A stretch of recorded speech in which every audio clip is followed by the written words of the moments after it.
They are called This Place is a Zoo, and this is their third EP called Apathy. They're from Palmdale, California, and they are like a party deathcore kind of thing. You got your party hardcore with like Cancer Bats and Every Time I Die. You got party death metal with Black Dahlia.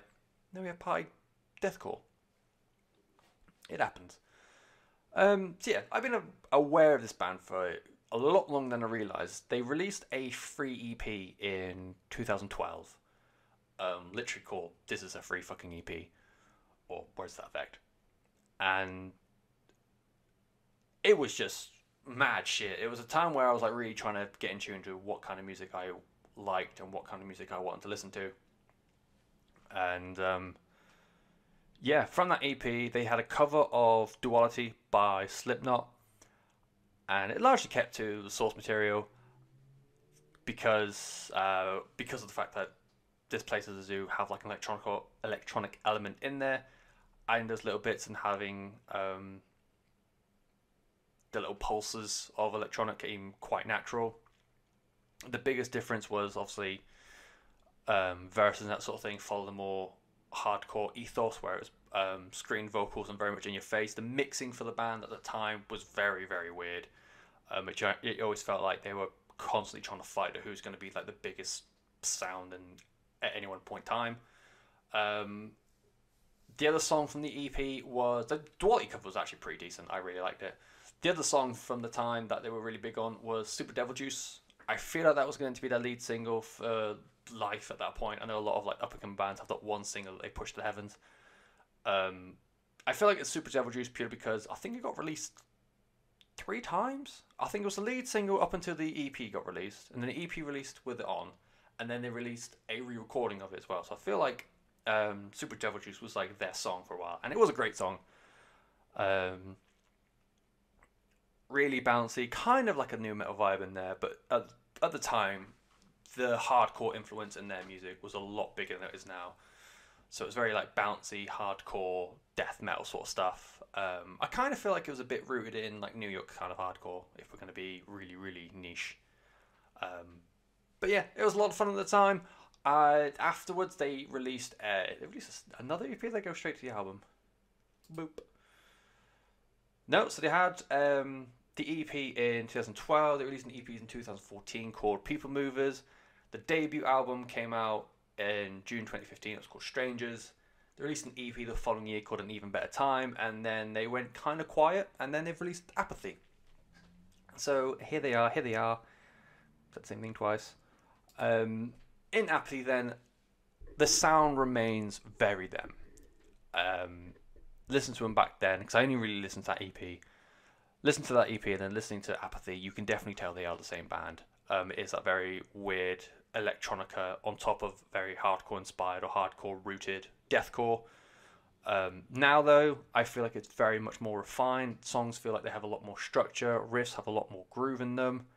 I'm thinking like that transition to No Time to Bleed into The Black Crown, when Suicide Silence riffs got very much slower and a bit more groovier.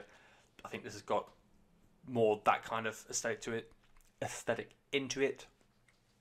And I think there's a lot more that goes on to the songwriting nowadays. But back then, you could tell they were like a bunch of young kids trying to make music for maybe the first time.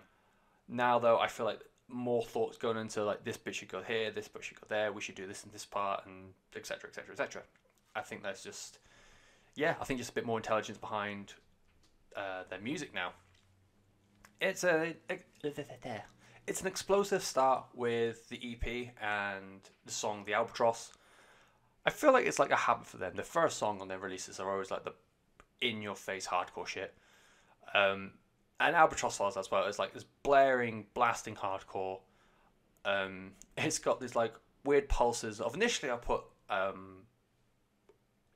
like imagine getting like a sci-fi game on PlayStation 2 in the early days, a sort of like electronic, futuristic sort of shit.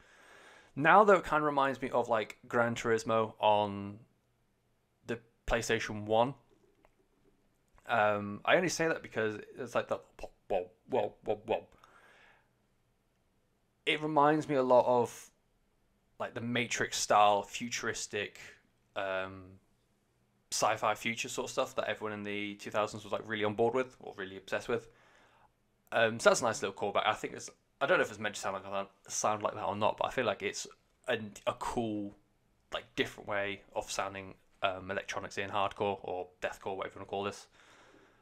And yeah, in terms of the songwriting, again, it's 8 years since I listened to them, so yeah, it's going to be a huge gap in how they would have written songs then and how people would have perceived them to now. And yeah, I still like Albatross is like a really, really cool way to start the EP. I feel like the EP's bookended really well. So the final song on the album, final song on the EP, On Becoming Dirt, it's got this like really, really great speed metal riff about a quarter of the way through. And that's trading off with some really intense drum fills. It then goes on to have like a bit more of a like melodic hardcore section in the riffs, and that's a bit more central in the song. And so yeah, Albatross and On Becoming Dirt are two pretty decent songs. The song in the middle, like the stuff in the middle is pretty like middle of the park kind of stuff. Feed Me Lies is a little bit better than Poppycock and The Hate We Bring, but yeah, the rest of the songs are very much just like very standard. It's has some nice riffs in there, some nice moments, enough to rag your head to. I did like a cursory glance at the debut album, Strangers. So comparing Apathy to Strangers, the production and the mix is so much better on Apathy. Again, whereas before they were very like frenetic at best, we'll say. The mix back then was very much a who. Like, I think everyone was just set the same, and it was a case of if you play loud, you're heard more. If you play quiet, you're going to sit at the back. Whereas now I feel like, yeah, more thought's gone into production. People are layered better. People know when to drop off and come back in again. Vocalist Charlie Waugh sounds like he's got way more control over his voice nowadays. Back then, it was a case of it just sounded very, very frantic screaming, whereas now it feels like it still screams, it still growls, but it feels like he's got more control and he's not hurting himself. And I think he sounds a lot better. It's very, very, again, it's very middle of the road, the EP. I feel like going back to it was more like a nostalgia sort of things. Like I said, they're one of the first, well, a band I was listening to when I was first getting into what I like and dislike about music from that time period. And yeah, it's just very middle of the road stuff. There's a lot to like bang your head to. There's nothing groundbreaking. I definitely prefer this kind of This Place is a Zoo with the better song. It's much better songwriting. I feel like they know how to deal with music now and how to write music a lot better. The production's improved massively. And I hate the term. It sounds like such a wanky thing to say, but I do think they've matured as a band and as individuals. Obviously, it's 8 years difference from what I'm listening to them beforehand. And yeah, I also feel like it's just that party kind of deathcore. It's just not something I'm into anymore. Like back then when I was trying to find every genre that ever existed, I probably would have been a bit more into it. But nowadays, it's natural you find out what you like and dislike. So it's very, very middle of the road stuff. It's nothing groundbreaking. It's the changes in the sound and changes in the songwriting would make me want to pick up or maybe want to listen to an album of this. And I feel like there would be a handful of songs I could take away, like what I did with this, Shikari, that sort of thing. This is when they come out with an album next year that can rival Code Orange. You bastards. Yeah, for me, it's just a style of music that I'm not particularly fond of. For what it is, I suppose it's very good. It's very middle of the road for me personally. But I just know that there's still like a very cult following for this like pie style deathcore, and it was nice to like revisit a band that I haven't really thought about for a while. The EP, it's called, as I'm playing with a teabag. The EP is called Apathy. Kind of ironic. And the band is called This Place is a Zoo. I don't like giving particularly negative reviews to like very small or smaller bands. But I tried to like phrase it where it's not overly negative, saying you're shit, because like saying a band like Green Day is shit, they're never gonna listen to me, and they already know what kind of music they're gonna make anyways. But for smaller bands, when you particularly consider how much effort goes into making music, and for me, like, I don't know, can you see it behind me? My microphone might be in the way.